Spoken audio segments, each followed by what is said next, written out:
आज की वीडियो में मैं आपसे फुल स्ट्रैटेजी शेयर करूंगी कि कैसे मुझे फर्स्ट 1000 ऑर्डर्स बिना एड्स के आए थे मीशो पे। So hello everyone, welcome back to my YouTube channel. मेरा नाम है Aishwarya, those who are new, hi, मैं हूं एक स्मॉल ज्वेलरी बिजनेस ओनर। मैं यहाँ बात करती हूँ कि कैसे आप भी अपना ई-कॉमर्स बिजनेस शुरू कर सकते हैं। तो चलो बिना किसी देरी के let's get into the video guys. मैंने आपको पिछले कुछ वीडियोस में बताया था कि मैंने जब अपनी लिस्टिंग की थी मीशो पे शुरुआत के दिनों में, तो मैंने बहुत सारी लिस्टिंग की थी। मैंने अराउंड 100 प्रोडक्ट्स को लिस्ट किया था। That strategy ultimately didn't work out for मी। तो इसके बदले मैंने फिर क्या किया कि मैंने अपने कुछ रनिंग प्रोडक्ट्स, तो मुझे लगा कि इसको दिन के अच्छे ऑर्डर्स आ रहे हैं, औरों से ज्यादा ऑर्डर्स आ रहे हैं, भले ही वो थोड़े से भी ज्यादा क्यों ना हो, तो मैंने उसको डबल डाउन करने का ट्राई किया। मैंने उसको आउट ऑफ स्टॉक नहीं होने दिया। That strategy work for me.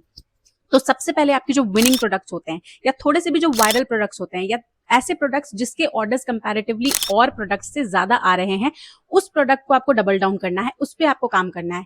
Next, आपको जो है थोड़ी बहुत अपने साइड से रिसर्च करनी है। जैसे कि मैंने प्रीवियस वीडियोस में भी आपको बताया, इन्वेंट्री को 3 पार्ट में डिवाइड करिए। कुछ ऐसे प्रोडक्ट्स रखिए जो पूरे साल चलते हैं, कुछ ऐसे जो सीजनल होते हैं, कुछ ऐसे जो ट्रेंडिंग होते हैं, और कुछ आप एक्सपेरिमेंटल रख सकते हैं। तो इस हिसाब से आप अपनी इन्वेंट्री को जब ब्रेक डाउन करेंगे रिसर्च करके, तो that will give you good result. आपके अकाउंट पे एक्टिविटी बनी रहेगी, ऑर्डर्स। तो basically the strategy is 50 earrings, 50 bracelet, 50 neck pieces रखने से बेटर 5 बेस्ट सेलिंग प्रोडक्ट्स रखें और उसको रन कराते रहें, उसकी फुल पोटेंशियल पे उसको पहुंचाएं, जिससे कि वो आपको ऑर्गेनिकली हमेशा ऑर्डर्स ला करके देगा। And also replace the ones that don't work. जो कंसिस्टेंटली जिस पे ऑर्डर्स नहीं आ रहे हैं, उनको आपने लिस्ट करके रखा हुआ है, उसको आप रिप्लेस कर दीजिए। सो बेस्ट सेलिंग प्रोडक्ट्स को और आगे बढ़ाना है and replace the ones that don't work. And this strategy actually worked for me over the period of time. Number second, thumbnail matters more than price. और ये मैं आपको अपने एक्सपीरियंस से बता रही हूँ। पता है कई बार क्या होता है कि आप ऐसा सोचते हो कि अगले कॉम्पिटिटर का प्राइस कम है, तो मैं भी अगर 2 रुपए कम कर दूं तो मुझ पे भी क्लिक्स आने लगेंगे। बट उसके बाद भी कई बार ऐसा नहीं हो पाता, इज बिकॉज लोग उस पर in the first place click ही नहीं कर रहे हैं, क्योंकि उसका फर्स्ट पिक्चर इतना अट्रैक्टिव ही नहीं है कि लोग आपके प्रोडक्ट पे क्लिक करें इन द फर्स्ट प्लेस। तो उसके लिए आपको जी जान लगानी है अपनी फर्स्ट फोटो पे। इवन इफ अगर आप एक रॉ फोटो अपलोड कर रहे हो, तो पूरी ऑथेंटिसिटी के साथ इतना क्लियर सुंदर प्रोडक्ट पे फोकस करते हुए आप फोटो डालें कि एक्चुअली लोगों की नजर पड़े कि ये प्रोडक्ट क्या है। कई बार क्या होता है, आजकल मैंने लोगों को देखा है, बहुत बोल्ड टेक्स्ट वो इंक्लूड कर देते हैं, या बहुत ज्यादा डायमेंशंस डाल देते हैं, या उसका बैकग्राउंड ही इतना ज्यादा मेसी होता है कि प्रोडक्ट पर से तो ध्यान ही हट जाता है। स्पेशली मैंने वाटर बॉटल्स इन सब के केसेस में ज्यादा देखा है। तो सबसे पहले वाले इमेज पे आपको सबसे ज्यादा ध्यान देना है। लोग इन द फर्स्ट प्लेस क्लिक करेंगे, तभी तो वो कन्वर्जन रेट में कन्वर्ट होने का सोचेंगे भी, है ना। तो ये स्ट्रैटेजी आपको फॉलो करनी है। Don't just randomly copy paste from AI.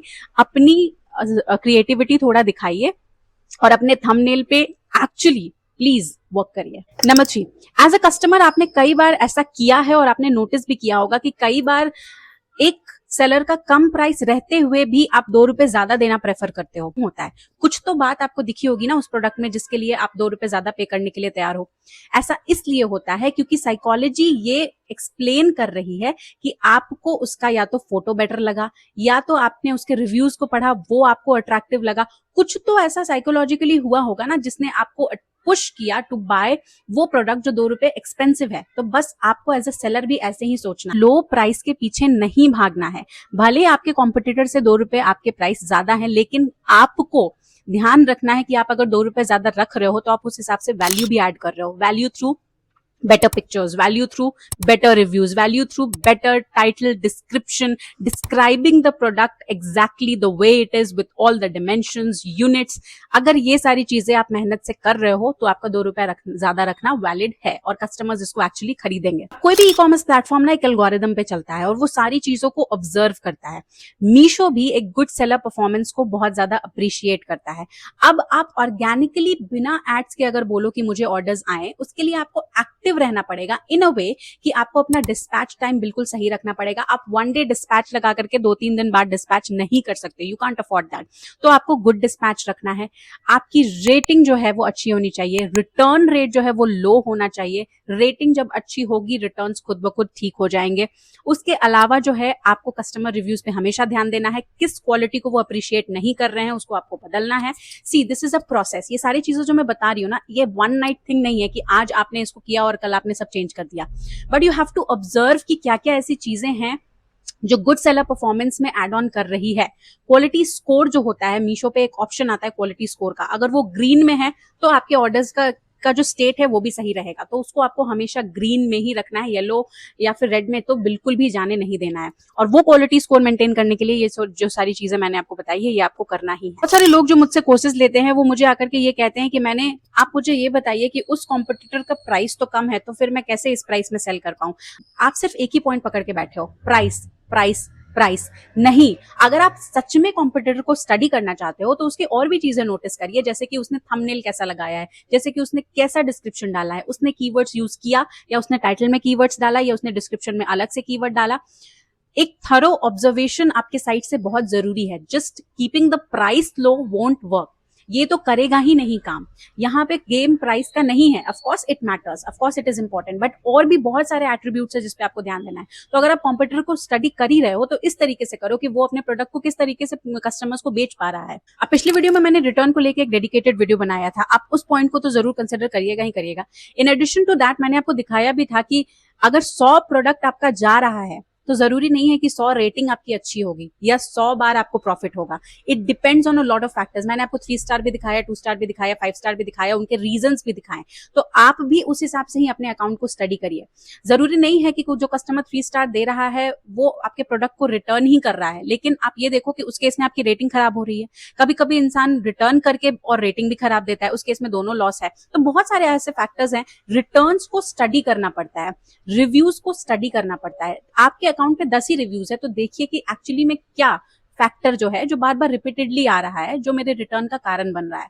And जब आप इसको स्टडी करेंगे तो आपको किसी से पूछने की जरूरत नहीं है, आपको खुद पता चल जाएगा कि अकाउंट में रिटर्न का रीजन क्या है। अब एक बहुत इंपॉर्टेंट चीज, लकीली अगर आपके कुछ बेस्ट सेलिंग प्रोडक्ट्स बन गए हैं, विनिंग प्रोडक्ट्स बन गए हैं, तो उनके साथ आपको ज्यादा छेड़छाड़ नहीं करनी है।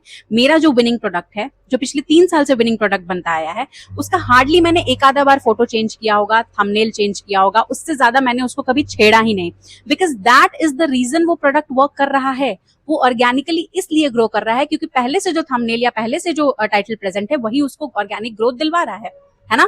तो ये तो लॉजिकल बात है कि मुझे उसमें कोई चेंजेस करने ही नहीं है। अगर आपको चेंजेस करने ही है तो आप उन प्रोडक्ट्स में करिए जो थोड़े स्लो हैं या जो बिल्कुल नहीं चल रहे हैं, उसमें आप चेंजेस करते रहिए फ्रॉम टाइम टू टाइम, क्या पता वो वर्क कर जाए। पर जो बेस्ट सेलिंग है उसमें आपको ज्यादा छेड़खानी करनी ही नहीं है, and this is a very important tip that you need to follow. At the last में आपको यही बोलना चाहूंगी, मेरे जो 1000 ऑर्डर्स हैं उनकी बिना एड्स की जो जर्नी है वो कंसिस्टेंसी मेंटेन करने से आई है। ऐसा नहीं है कि एक ही दिन में मैंने सब कुछ सारी स्ट्रैटेजीज को अपना लिया जो मैंने आपको यहाँ पे बता रही हूँ and ultimately it worked out for me. No, it took me months ये सारे स्टेप्स को धीरे धीरे समझने में कि क्या एग्जैक्टली रीजन है जिससे हम ऑर्गेनिकली भी अपने अकाउंट को पुश कर सकते हैं। ऑफ कोर्स एड्स जो है कभी कभार नेसेसरी होते हैं इन सर्टेन केसेस, विजिबिलिटी को लेके या अदरवाइज भी। पर ऑर्गेनिकली जब आप शुरू से ही सोच लोगे ना कि मुझे ऑर्गेनिक वे में ही अकाउंट को ग्रो करना है, तो आप धीरे धीरे स्टेप्स को फॉलो करके वहां पे पहुंच जाओगे। 1 दिन नहीं, 2 दिन नहीं, 6 महीने लग सकते हैं, बट एक बार आपको ट्रिक पता चल गया, कंसिस्टेंटली फॉलो करने से आपने खुद ही वो रास्ता निकाल लिया, तो आपको किसी की जरूरत ही नहीं पड़ेगी। पेशेंस रखना है, पैनिक नहीं होना है, एंड ऑफ कोर्स एड्स के बिना ऑर्डर्स आते हैं। Answer is yes yes yes. तो इसी के साथ करते हैं वीडियो को एंड। आई होप आपको वीडियो इन्फॉर्मेटिव लगी हो। अगर लगी हो तो do like, share, comment and subscribe to my channel which is rules of joy by Aishwarya. And until next time, bye bye you guys.